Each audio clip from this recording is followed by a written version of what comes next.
অপেক্ষাটা দীর্ঘ 11 বছরের।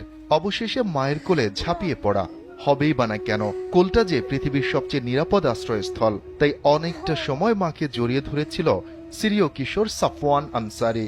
আর বুকের উষ্ণতায় সন্তানকে জাপটে ধরে ফিরে পাওয়ার কান্নায় বুক ভাসাচ্ছিলেন মা।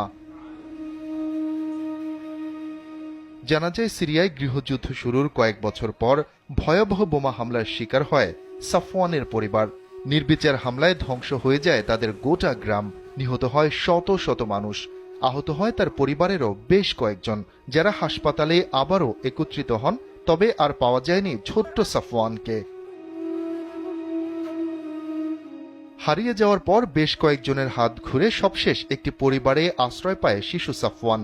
তারা নিজেদের সন্তানের মতোই তাকে বড় করে। চলতি রমজানে উমরাহ পালনে সৌদি আরবে যান ওই দম্পতি। ভাগ্যক্রমে একই সময় উমরাহ করতে আসেন সাফওয়ানের মা। সেখানে নাটকীয়ভাবে দেখা হয় তাদের।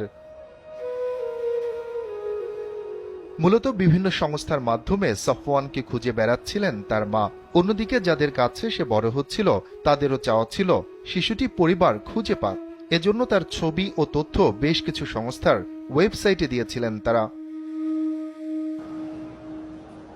সংস্থাগুলো যখন মা ছেলের পরিচয় শনাক্ত করতে সক্ষম হয়, তখন উভয় পরিবারই মক্কায় উমরাহ পালন করছিলেন। বিষয়টি তাদের জানানোর পর আয়োজন করা হয় পুনর্মিলনের। অবশেষে দীর্ঘ 11